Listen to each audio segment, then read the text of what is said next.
예수의 길 네 번째, 모두에게 가르치신 책임 있는 삶이라는 제목으로 하나님의 말씀을 전하도록 하겠습니다. 사실 어저께 이제 DTC를 시작했는데 토요일 날 오전에 거기 이제 오는 발걸음을 옮기는 지체들을 제가 보게 됐습니다. 그러면서 이제 생각했죠. 됐다, 귀찮겠다. 집에 가고 싶고 집에 있고 싶겠다. 근데 그럼에도 불구하고 이제 그 자리에 오는 걸 보면서 되게 고맙게 생각이 들고, 한편으로 이제 가치 있는 것을 찾기 위해서 대가를 지불하는 삶의 아름다움에 대해서 생각했던 것 같습니다. 방금 전에도 이제 광고하다가 이렇게 미나랑 눈이 마주쳤는데, 미나 요즘에 몸도 안 좋고 힘들어가지고 뒤로 이렇게 하고 있다가 기도를 하고 그러니까 고개를 바삭 들고 하는데, 특별히 직장인들, 그리고 직장인들뿐 아니죠. 사회생활에 찌들고 여러 가지로 어려운 여러분들을 꼭 격려하고 싶습니다. 여러분, 하나님 앞에서 여러분의 삶을 하나님께서 정돈하시고 복 내려주시고 또 힘 주실 줄 믿습니다. 그 믿음을 가지고 사는 여러분이 되시길 사랑하는 주님의 이름으로 축복합니다. 네, 제가 최근 한 3개월 안에 들었던 질문 중에 가장 귀여운 질문은 이거였던 것 같습니다. 목사님, 사랑도 노력으로 되나요? 라는 질문이었어요. 일단 귀여운 질문이죠.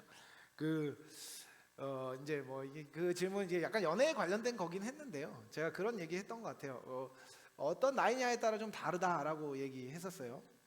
여러분, 이제 도파민이 필요한 나이에, 여러분, 연애와 사랑이 동일시되는 사람들이 만약에 이 질문을 한번 했다고 한번 생각해 볼까요? 사랑도 노력으로 되나요? 이 얘기는 뭐예요? 내가 안 좋아하는 사람인데 내가 사귀어도 되나요? 뭐 이런 거랑 비슷한 질문이죠. 그런 사람이랑 만나다 보면 좋아지나요? 뭐 이런 질문일 겁니다. 여러분, 이 질문에 대한 답이 뭘까요? 저는 이렇게 얘기할 것 같습니다. 안 될걸? 이라고 말이죠. 여러분, 사람 좋은데 이유 있습니까? 사람 싫은데 이유 있습니까? 이 말은 무슨 말이에요? 느낌, 감정, 생각에는 이유가 별로 없다는 겁니다. 그죠? 내가 저 사람 싫은데 뭐 어쩌라고, 이런 식이 되는 거죠. 좋은 것도 마찬가지입니다. 좋으면 그냥 좋은 겁니다. 뭐가 이래서 좋은 게 아니라요, 좋아지는 거죠. 사랑 노력으로 되지. 그런 의미의 사랑, 그런 의미의 어떤 애정, 그런 거는요 노력으로 안 됩니다. 근데 여러분, 사랑이라는 것이 단순히 호감의 교류, 기쁨의 교류가 아니라 중요한 것을 지켜가고 만들어가는 것을 포함하는 더 큰 개념을 가리킬 때는요, 사랑의 노력이 달라집니다. 사랑은, 그런 의미의 사랑은요, 노력이 없이 되어지지 않는 것이지요. 사실 이 노력은요, 약속도 기반이 되고 그 약속에 대한 책임을 가리키는 것입니다. 여러분, 기독교가 사랑의 종교라고 얘기하면요, 사랑의 전부이신 그리스도의 가르침을 따르는 종교입니다. 이게 제가 어릴 적인데, 제가 대학교 때 이제 사랑교회라고 서울에 있는 대형 교회가 있습니다. 사랑의 교회 가면 사랑할 수 있다, 뭐 이런 얘기가 있었습니다. 워낙 대학생들 많이 모이니까 연애하려면 그 교회 가라, 뭐 이런 이야기를 우스갯소리로 했던 것 같아요. 여러분, 기독교가 사랑의 종교라고 얘기하면 그런 의미의 사랑의 종교는 아닙니다. 거기 가지 마, 그런 생각하지 마, 그죠?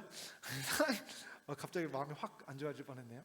여러분, 기독교가 얘기하는 사랑은요, 그런 사랑이 아닙니다.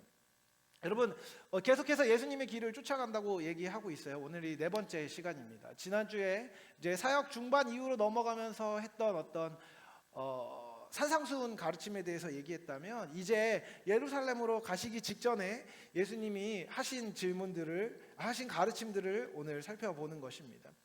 예수님의 사역이 무르익을 때쯤 예수님은 사랑의 다른 말인 책임에 대해서 가르치셨습니다. 그리고 오늘 함께 읽은 본문이요, 매우 유명한 본문이면서 또 그 사랑과 책임에 대한 본문이기도 합니다. 사실 오늘 함께 읽은 본문은요, 매우 흥미로운 질문으로 시작됩니다. 한 율법 교사가 있는데요, 이 율법 교사가 예수님께 질문을 하는데, 이 질문의 의도가 흥미롭습니다. 예수를 시험하려는 의도로라고 이야기합니다. 그러면서 이렇게 묻는 거예요. 내가 뭘 해야 영생을 얻으리까? 라고 말이죠. 이 질문에 대해서 예수님이 뭐라고 얘기하시냐면, 율법에 뭐라고 기록됐니? 네가 어떻게 읽고 있니? 네가 어떻게 해석하니? 라고 질문을 하십니다. 율법 교사가 성경을 읽고 해석한 결과가 어떤 것이 있는지를 되묻는 것이지요. 그리고 이 질문에 대해서 이 교사는요 정답을 갖고 있습니다. 여러분 율법 교사잖아요. 율법을 가르치는 사람이라면 이 정도 답은 갖고 있어야 할 것입니다. 율법에서 얘기하는, 구약에서도 얘기하는 가장 중요한 것은요 하나님을 사랑하는 것입니다. 그리고 그 다음으로는 이웃을 사랑하는 것이지요. 정답이죠. 율법의 핵심이 요약된 이견이 없는 답이었습니다. 그리고 이에 대해 예수님은 내 대답이 옳으니 이를 행하라고, 그리하면 살리라고 말씀하셨습니다. 여기까지 좋은 대화죠. 그런데 그 사람이요 여기에 흥미로운 꼬리를 답니다. 이 꼬리를 단 이유가 뭐냐면요 자기를 옳게 보이기 위해라고 이야기합니다. 여러분 이 사람은요 내 이웃이 누군지를 물어요. 사실 이 질문은요 조금 이상해 보이지만 그 당시 핫했던 논쟁이 바로 유대 사회에서 이웃이 누구인가에 대한 질문이었습니다. 마치 옛날에 애인이 누구의 깻잎을 떼주면 되냐 안 되냐처럼 사람들 안에 핫한 논쟁이 있을 수 있잖아요. 그것 중에 하나가 이웃이 누구인가라는 논쟁이었습니다. 사실 이 질문이 중요한 이유는 뭐냐면요 이웃의 범위를 어디로 정하느냐에 따라 내가 계명을 지키는 사람인지 아닌지가 달라졌기 때문입니다. 여러분 유대 사회에서 사람들은요 이웃을요 일반적으로 같은 유대인을 이웃으로 여겼습니다. 이방인을 이웃으로 여기지는 않았어요. 혹은 율법 공동체나 도덕적으로 합당한 사람들은 내 이웃이다라고 여기라고 가르쳤던 부분이 있습니다. 이방인이나 그 당시 혼혈이었던 사마리아인이나 죄인이나 로마 사람이나 사회적 주변인까지 이웃인지 아닌지에 대한 논쟁은 있었습니다. 하지만 그 사람들을 이웃이라고 여기는 사람들은 거의 없었죠. 여러분 이 율법 교사가 이 질문을 한 이유는 뭐냐면요 자기의 책임의 경계선에 대해서 선을 긋고 싶었던 것입니다. 그리고 이 책임의 경계선을 가지고 예수님한테 질문을 한 다음에 그 경계선 안쪽에서는 내가 하고 있고 그 밖은 내가 모르겠지만 어쨌든 나는 하고 있다는 것을 보여주고 싶었던 거예요. 그러니까 예수님의 답이 너의 동족이다, 율법을 잘 지키는 사람들이 너의 이웃이다 라는 답으로 왔으면 제가 그 사람들을 사랑하고 있습니다 라고 얘기하면서 이 대화를 마무리하면서 자기를 높이고 싶었던 것이지요. 근데요 여러분 예수님은요 이 질문에 정답으로 답하지 않으셨습니다. 이 질문에 대한 해답을 예수님은 하나의 스토리를 가지고 이야기해 주십니다. 그리고 이것은요 너무나도 유명하고 교회 안 다니는 사람도 알고 있는 선한 사마리아인의 비유입니다. 누가 이웃이냐라는 질문에 대한 예수님의 답이 이 비유였던 것이죠. 이것은요 단순히 착한 일을 하는 사람이 너의 이웃이라는 단편적인 답을 넘어서서 그리스도인이 마주하는 이웃이라는 존재에 대한 근본적인 태도를 알려주는 것입니다. 여러분 이 예수님이 대화를 하시면서 이걸 얘기하실 때 흥미로운 설정이 있다는 것을 기억하셔야 됩니다. 설정. 여러분 이 사람이 어떤 한 사람이 있었는데 이 사람이 예루살렘에서 여리고로 가는 길에 강도를 만났다고 얘기합니다. 이 길은요 27km 정도 되는 거리로 실제로 이제 산길이었고 그래서 산적들이 많이 나타났던 길이라고 해요. 고증이 잘 된 스토리입니다. 그러니까 미국으로 치면 이제 할렘 같은 거죠. 그래서 총도 쏘고 사람들이 쉽게 죽어나가는 그 지역 중에 하나였습니다. 강도가 많이 출몰하는 지역이었죠. 예루살렘에서 여리고로 가는 길이었어요. 여기서 강도를 만났습니다. 근데 강도를 만났는데 그냥 만난 게 아니라 거의 죽을 지경이 돼서 버려진 상태입니다. 굉장히 무서운 설정이죠. 피떡이 돼 있다고 생각을 해보죠. 근데 여러분 여기에 이제 세 명의 등장인물이 나옵니다. 바로 종교 지도자인 제사장, 레위인, 그리고 사마리아인이었습니다. 사실 이 등장인물 설정 자체가 이 얘기를 듣는 청중의 예상을 벗어납니다. 왜냐면요 보통 이제 제사장, 레위인이 나오면 그 다음으로 나오는 자연스러운 세 번째 등장인물은 유대인이 되는 게 이 사람들의 상식에서는 일반적이었기 때문입니다.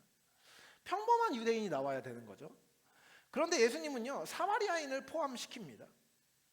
일반적이지도 않은 배교자 취급을 받는 사마리아인은 여기서 무슨 역할을 할까요? 간단합니다. 기존에 있었던 사람들의 관습을 뒤집는 역할이죠. 두 명의 종교 지도자들, 엘리트들, 소위 말해서 경건하다고 여겨지는 사람들이 이 다친 사람을 어떻게 해요? 지나갑니다. 그리고 사마리아인. 특별히 이 사마리아인은요, 그냥 평범한 사람이 아니라 사회적으로 배척받고 사람들에게 차별받는 사람이었습니다. 근데 이 사람은 도왔습니다. 경건한 사람들은 지나가고 가장 경건과 삶의 아름다움에서 멀어져 있다고 생각하는 사람이 사랑을 행하고 책임을 다했다는 겁니다. 여러분, 본문에서 제사장과 레위인이 지나간 이유가 설명되나요? 아니요, 설명되지 않습니다. 지나갔다라고 아주 짧게 묘사되어 있습니다. 당시 상황에서 가능한 설명이 몇 가지 있습니다. 사실 제사장은요, 시체를 접촉하면 안 됩니다. 왜냐하면 시체를 접촉하면 부정한 자가 되거든요. 그리고 그렇게 부정한 자가 되면 자기의 의무를 다할 수 없습니다. 그래서 지나갔을 수도 있다라고 사람들이 설명할 수 있지요. 근데 여러분, 제가 처음에 이 설정이 있다고 얘기했던 거 기억하시나요? 이 제사장이 어디서 어디로 갔다고요? 기억해내세요. 어디요? 예루살렘에서 여리고로 갔습니다. 이게 되게 중요한 겁니다, 생각보다. 여러분, 성전이 어디 있죠? 예루살렘에 있어요. 예루살렘에서 여리고로 갔습니다. 그러면 성전을 향해 제사장이 가고 있는 거예요? 아니면 성전에서 일을 마치고 가고 있는 걸까요? 성전에서 다른 곳으로 어쨌든 가고 있는 겁니다. 성전을 향해 가거나 자신의 의무를 다하기 위해 가는 길이 아니었어요. 그러니까 여러분, 이 제사장은요, 이걸 만지면 부정해지니까 나의 의무를 다하지 못해서 이 사람을 안 도운 게 아니었던 겁니다. 아마 그냥 회피하고 마음이 좋지 않아서 지나갔을 확률이 크다는 거죠. 여러분, 레위인은요, 제사장과는 좀 다릅니다. 이 레위인들은 당시 성전에서 성전을 보조하고 성전의 질서를 유지하거나 제사를 지원하는 업무를 담당했어요. 좀 더 이제 율법 전문가적인 성격이 강한 사람들이죠. 레위인이 왜 지나갔는지에 대한 논리를 추측할 수 있는 것 중에 하나는 뭐냐면요, 강도 사건이 있었던 장소인 이 지역에서 관여했다가 문제가 생길지 모른다는 생각이었을 것 같습니다. 혹은 레위인이 이미 제사장이 앞서서 지나가는 것을 봤을 수도 있지요. 여러분, 제사장의 판단은요, 사실 그 당시 사회에서 종교적인 율법적인 기준이 될 수 있는 것입니다. 그러니까 어쨌든 지나간 거죠. 어떤 이유였건 제사장과 레위인 모두 종교적인 논리, 귀찮은 상황, 그리고 위험한 상황을 마주했고 이 자리를 뜬 겁니다. 도망간 거죠. 여러분, 이 두 사람 모두 종교인이었습니다. 경건의 모양을 갖추기 위해서 애쓰는 사람들이었죠. 근데 여러분, 이 사람들이 지나간 자리에는 자비가 남겨져 있지 않았습니다. 세 사람 모두 이 길을 지나가면서 본 장면은 같았습니다. 그렇지만 사마리아인 한 사람만 그 사람을 불쌍히 여기고 가까이 다가갑니다. 여러분, 여기서 우리는 책임 있는 사랑의 모양이 어떻게 시작되는지를 배웁니다. 귀찮고 번거로운 현장으로 가까이 가는 것이지요. 여러분, 지나가면서 굉장히 가볍게 한 줄로 묘사된 두 사람과 달리 사마리아인의 행동은요, 매우 길고 사려 깊게 묘사되고 있다는 것을 우리는 주목하여 보아야 합니다. 이 사람이 무엇을 했나요? 쓰러진 그 사람을 불쌍히 여겨서 가까이 갑니다. 그리고 그 즉시 자기가 할 수 있는 상처 치료를 합니다. 아마 비상 조치를 취했을 거예요. 응급 조치를 취했겠죠. 그리고 자기가 타고 가던 혹은 몰고 가던 짐승에 그를 태웁니다. 그리고 여관으로 가죠. 그리고 여러분, 그 여관에서 이런 사람이 있었어요. 좀 돌봐주세요 한 게 아니라 여러분, 2데나리온을 지불합니다. 여러분, 여기서 얘기하는 2데나리온은 어느 정도의 비용이냐면요, 한 데나리온이 하루 품삯이었습니다. 일꾼의 평범한 사람의 하루 품삯. 이틀치 품삯을 한 번도 본 적이 없는 사람의 치료를 위해서 내어준 겁니다. 그리고 나서 얘기해요. 내가 다시 방문해서 혹시 추가로 비용이 소모되면 제가 내겠습니다 라고 얘기를 합니다. 여러분, 이거는요, 단순히 아이고 불쌍하다가 아니었습니다. 감정으로 연민에 그친 정도의 행동이 아니었습니다. 환난당한 사람의 상황에 대해서 그는 책임을 짓는 자리로 갑니다. 그리고 사랑을 행하는 것이죠. 말만 한 게 아니라요, 책임을 다했습니다. 여러분, 이게 얼마나 번거로운 일입니까? 가다가 피떡이 된 사람이 있는데 그를 고쳐주고, 술을 부어서 상처를 소독하고, 상처를 싸매어주고, 태워서 여관으로 이동해서 여관에서 돈을 주고 쉬게 하고, 그리고 다시 돌아와서 그 비용을 지불하겠다는 거예요. 여러분, 시간이 얼마나 들었을까요?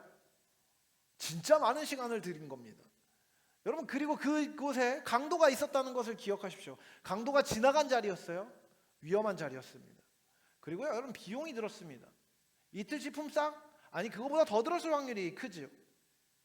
여러분, 이 사람은 시간과 위험과 비용이 따른다는 것을 계산하지 못해서 이 일을 했을까요? 아니요, 계산했기 때문에 얘기하는 겁니다. 돈 더 들 수도 있겠네? 더 들면 내가 낼게. 사마리아인은 그 얘기를 한 거예요. 다른 말로 얘기하면요, 멍청해서가 아니라 이 사람은 굉장히 지혜롭고 똑똑하고 사려 깊은 사람이었는데, 그 시간과 위험과 비용을 모두 계산하고 그것을 카운트한 다음에 이 사람을 향해서 그것을 주겠다고 약속을 한 겁니다.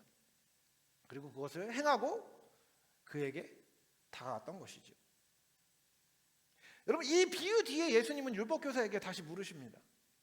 누가 강도 만난 자의 이웃이 되겠느냐라고 말입니다. 여러분, 율법교사의 질문을 기억하십니까? 율법교사는 얘기했어요. 누가 내 이웃입니까? 내가 누구한테 잘해줘야 되죠? 라고 물어봤습니다. 반대로 예수님의 질문은 뭡니까? 누가 이웃이 되었느냐입니다. 예수는요, 이웃의 정의를 내가 사랑해야 될 제한된 대상으로 한정한 율법교사의 질문을 깨부수십니다.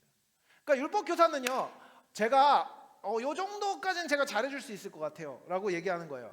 얼마큼까지 잘해줄까요? 얼마큼까지 사랑할까요? 어느 정도를 사랑하면 그래도 율법을 지키는 사람일까요? 라고 질문합니다. 하지만 이 질문은 부서집니다.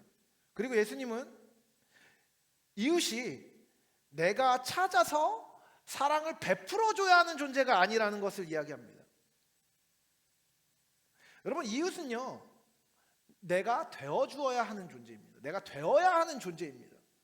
친절과 사랑의 주체가 되어서 다른 사람과 관계하는 존재 방식이 이웃이라는 겁니다. 여러분, 이 말에 율법교사가 끝까지 사마리아인이 그 사람의 이웃입니다 라고 얘기하지 않았던 것을 기억하십시오. 왜 그랬을까요? 긁혔기 때문이죠. 여러분, 제사장도 레위인도 아닌데 그 비천하고 사회적으로 정말 차별받는 그 사람들이 그 사람의 이웃이 될 거라고, 이웃이라고 얘기할 수가 없는 겁니다. 다른 말을 할 수 없었기 때문에 그가 선택한 답은 자비를 베푼 자라는 돌리고 돌리는 답이었습니다. 그리고 여러분, 이 답에 예수님 뭐라고 말씀하시죠? 너도 이와 같이 하라라고 말씀하십니다. 여러분, 이 율법교사의 질문은요, 사실 우리의 질문이기도 합니다. 오늘날의 현대사회는요, 익명성이 강한 사회이죠. 그리고 책임지지 않으려는 성향이 그 어느 때보다 강해지는 시대라고 저는 생각합니다. 많이 관계가 연결되어 있나요? 아니요, 생각보다 많이 단절됩니다. 그리고 약화됩니다. 그러다 보니까요, 여러분, 우리는요, 다른 사람에 대해 관심이 없습니다. 그러든가 말든가 상관을 안 합니다. 근데 여러분, 요즘에 사람들 안에 감정을 얘기할 때, 다른 사람하고 대화를 얘기할 때 가장 중요하게 생각되는 그 덕목이 뭔지 아세요? 경청과 공감입니다. 여러분, 공감하지 않으면 인간이 아니다 라고 얘기할 정도로 공감이 중요한 세대입니다. 키워드는요, 공감이에요. 근데 공감이 책임 있는 행동으로 이어지는 경우는 너무나 드문 겁니다. 그렇구나, 어이구야 까진 거죠. 여러분, 타인의 일은 내 일이 아닙니다. 각자 도생이 너무 익숙하죠. 그러면요, 다른 사람들의 어려움에 참여하고 함께할 이유를 찾을 수가 없습니다. 여러분 당연히 모두를 도울 수는 없습니다. 그런데요, 여러분 제가 아는 것은 사람들은 모두를 돕고 싶지도 않나 한다는 것입니다. 그래서 도와야 하는 사람의 선을 자기가 편한 방식으로 찾기 원합니다. 자기 마음에 드는 방식으로 찾기 원하는 것이죠. 우리도 예수님께 우리가 도와야 할 사람이 누군지를 묻습니다. 여러분 근데요, 이 질문은요 주로 그를 돕고 싶고 그를 사랑하고 싶고 그와 함께하고 싶어서 하는 질문이 아니라요, 회피하고 싶어서 하는 질문입니다. 여러분 우리는요 내가 저 사람과 교제하지 않아도 되는 이유를 찾지 그 교제를 지켜야 할 이유를 찾지 않습니다. 저 사람의 이웃이 되고 싶지 않으면 이웃이 되지 않을 이유를 찾는 겁니다. 저 사람은 이래, 저 사람은 내 말을 안 들어, 말하는 싸가지가 없어, 약속을 안 지켜, 무례해, 나랑 교육 수준이 안 맞아. 이유는 찾을 수 있습니다. 수많은 이유들을 찾아내요. 그리고 그래서 그 사람은 내 이웃이 아니라고 선을 긋고 싶은 겁니다. 완전히 관계를 끊고 살 수 있는 사람은 없습니다. 그래서 누구나 자기만의 관계 맺는 기준을 갖죠. 여러분 내 곁에 사람을 두는 기준이 뭐죠? 보통 사람들이 한 3가지 정도를 갖습니다. 첫 번째로는요, 관계를 가지고 제한합니다. 가족이나 마음에 드는 친구 같은 공동체 안에 있는 사람을 향해서는요, 다행히 좋은 것을 나누는 것을 하려고 합니다. 그리고 그렇게 할 수 있는 사람을 찾는 거죠. 나랑 마음이 맞거나 어쨌든 혈연으로 연결됐거나 익숙한 사람들을 찾아서요, 그 사람들하고 관계를 맺으려고 노력합니다. 이걸로 자기의 관계를 제한하는 거죠. 또 다른 하나는요, 감정입니다. 감정으로 관계 맺을 사람들을 제한하는 겁니다. 마음이 가면 돕고 불편하면 지나갑니다. 내가 좋아하면 관계하고 내가 싫으면 관계하지 않습니다. 불편하면 지나가는 거죠. 마지막 하나의 제한점은요, 비용입니다. 시간, 돈, 위험을 계산하고 그 비용이 내가 생각할 때 너무 커서 안 될 것 같이 여겨지면요, 지나갑니다. 우리는요 보통 누가 내 편이 되어줄지를 생각하지 내가 누구의 편이 되어주는지를 생각하지 않습니다. 그리고 많은 경우 자기 중심성을 깨트리지 못했을 때 내가 이렇게까지 해야 되냐라고 생각하죠. 내가 이렇게까지 해야 돼? 내가 참아야 돼? 라고 생각합니다. 그리고 이렇게까지 해야 돼? 라고 생각합니다. 그런데요, 이 강도 만난 사람의 이웃이 되었던 사마리아인은요, 이 모든 경계를 넘어서고 이웃이라고 인정받는 자리로 갑니다. 여러분, 예수님이요 길을 가라고 하는 방식은요 우리의 상식과는 좀 다릅니다.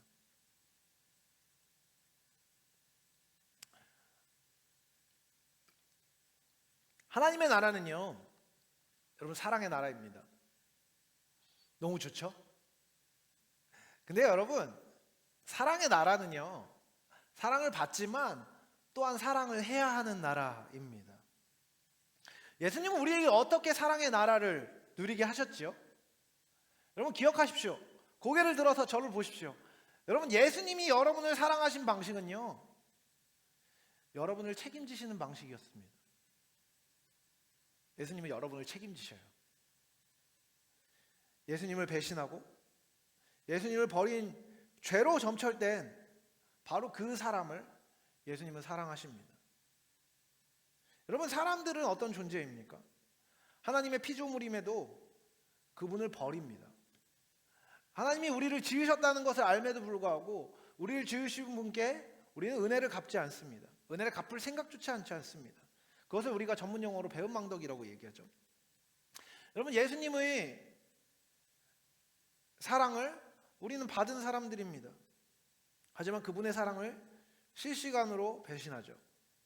예수님이 우리를 사랑하셔서 우리에게 호의를 베푸시고 우리의 은혜를 베푸시며 우리에게 좋은 길을 인도하심에도 불구하고 우리는 끝없이 그분의 선의에 악의로 갚아버립니다. 근데 예수님은요, 하나님의 영광을 위해 우리를 하나님의 형상을 닮은 존재로 회복하게 하시고자 책임을 다하십니다. 하지 않아도 되는 일을 하지 않아도 되는 이에게 지금도 하고 계십니다. 여러분, 예수님이 여러분의 삶의 자리를 왜 멈춰서서 여러분을 도와주어야 하는 이유가 무엇일까요? 지나가도 괜찮습니다. 여러분을 예수님이 안 도와줘도 괜찮아요. 무방해요. 정당합니다. 근데 여러분, 그분은요, 여러분의 곁에 멈추어 서셨습니다. 여러분을 불쌍히 여기고 우리를 불쌍히 여기시고 끝까지 우리를 향한 책임을 다하셨습니다. 십자가에 달려 돌아가시고 죽으시고 부활하셔서 여러분의 천국으로 갈 수 있는 길을 여시고 그 길로 여러분을 초청하고 계시는 것이죠. 심지어 예수님은 그 일을 하기 위해서 멸시당하는 자의 자리에까지 서셨습니다. 여러분, 예수님은요, 상종하지 못할 우리를 위해서 경계를 무너뜨리셨습니다. 원수되었던 우리에게 곁을 내어주셨고요, 사랑받을 자격 없는 우리를 위해서 사랑을 확장하셔서 그것으로 우리를 사랑하셨습니다. 그리고 그 사랑으로 구원을 얻고 그 사랑으로 이제 이전과 다른 삶을 살게 된 것이 누구입니까? 성도입니다. 그렇기 때문에 그 사랑을 받은 우리는 그 사랑을 확장할 책임을 갖고 있는 것입니다. 여러분, 우리는요, 우리가 얼마나 많이 참는지에 집중합니다. 근데 여러분, 사람들이 서로를 얼마나 참고 있는지를 생각을 안 하는 거죠. 이제 제가 저의 어린 시절을 돌아볼 때, 제가 이제 저희 모교회가 신촌 성결교회인데, 저희 신촌 성결교회에 대한 무한한 마음의 짐을 갖고 있습니다. 왜 그런지 아세요? 제가 어릴 적에 굉장히 활발하고 재기발랄하고 다른 말로 얘기하면 사고뭉치였습니다. 주일날 이제 예배 시간에 이렇게 막 예배를 어른들이 드리고 있는데 저 가운데서 예배실 가까이 여기까지 올라와가지고 담임 목사님이 저를 안고 밑으로 내려주신 경험도 있고요. 여기서 막 오줌 싸고 여기서 딴짓하고 그런 경험으로 끌려나가고 많은 분들이 저를 보면서 혀를 찼던 경험이 있습니다. 갑자기 그런 눈을 보니까 약간 좀 정죄받는 느낌이 나서 좀 더 따뜻한 눈으로 저를 봐주셨으면 좋겠어요.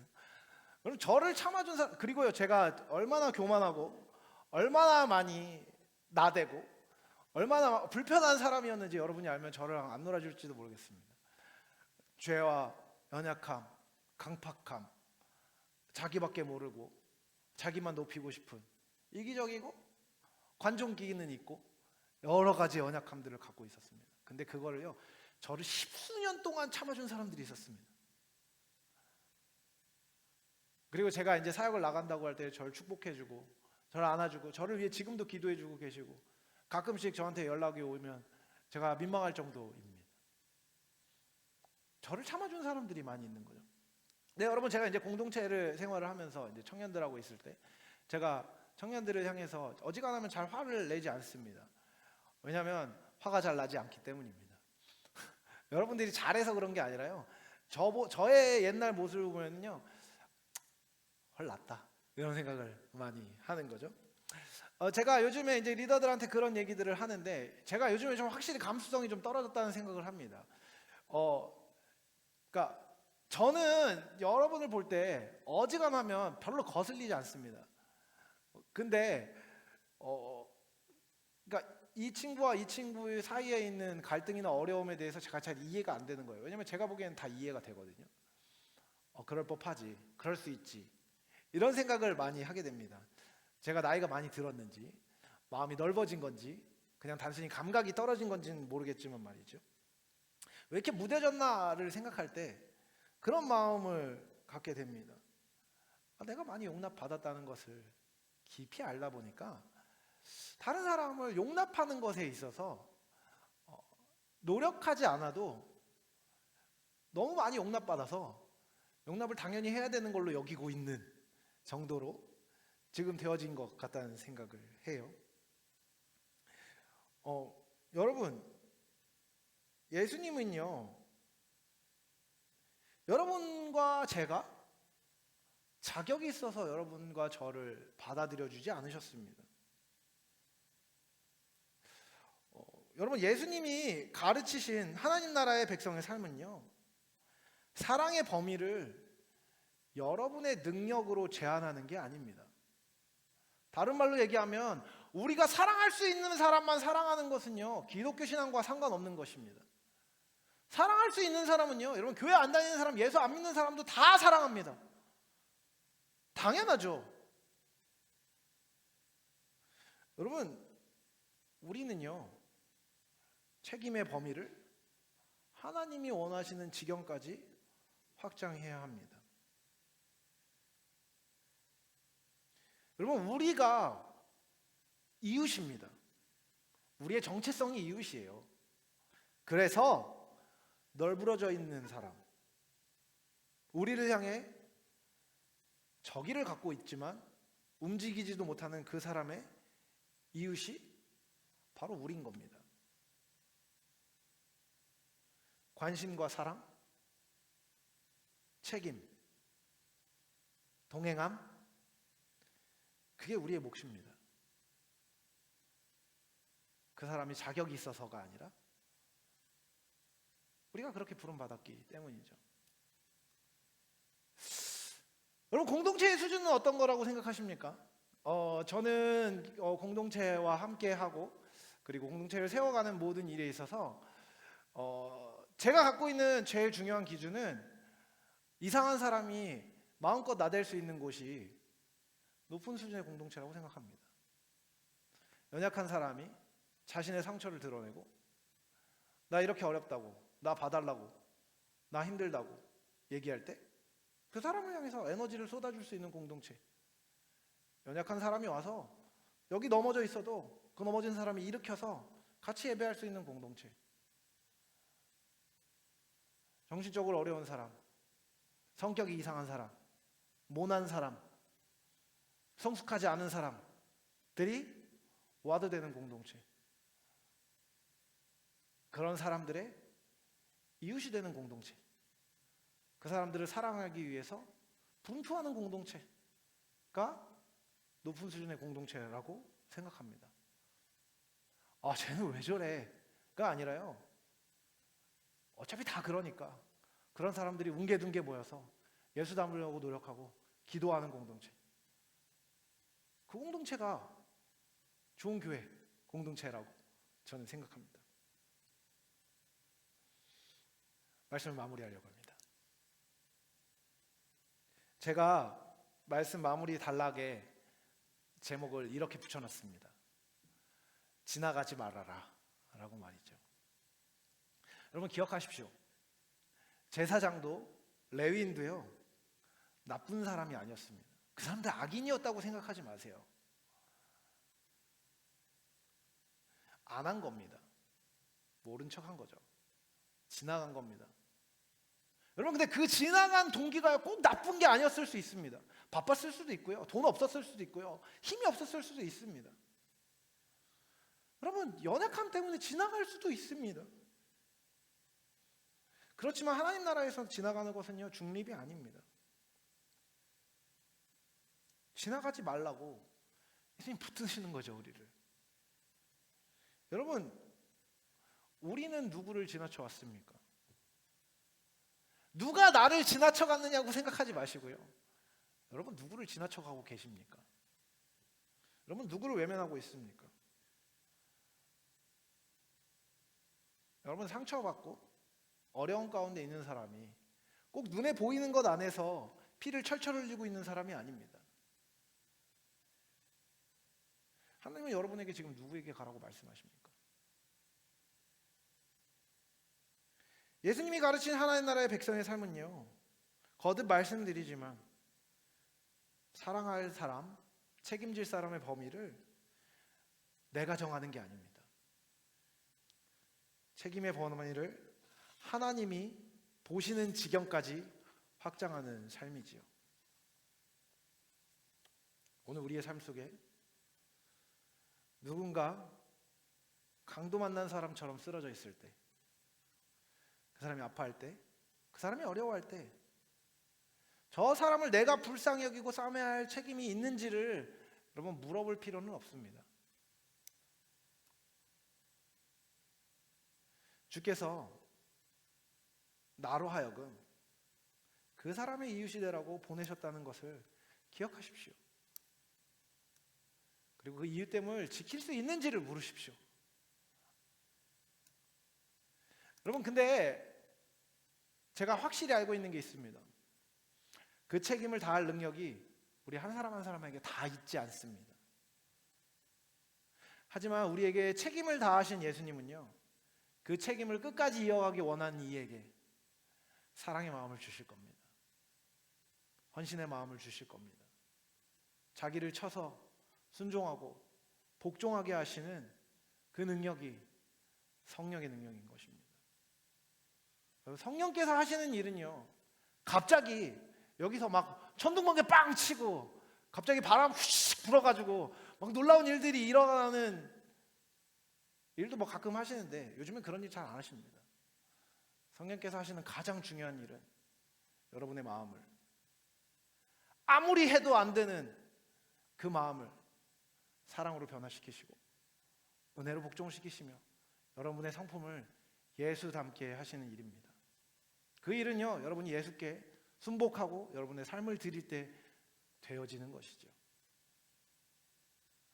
그 일을 하기 원하는 마음이 있으십니까? 순종으로 주님께 드리십시다. 여러분, 이웃을 지나쳐가지 마십시오. 그 자리에 멈추어 서서 할 일을 합시다. 성령께서 그 일을 하게 하실 때 순종함으로 그 복을 누리고 이웃의 자리를 채워나가는 저와 여러분이 되시길 사랑하는 주님의 이름으로 축복합니다.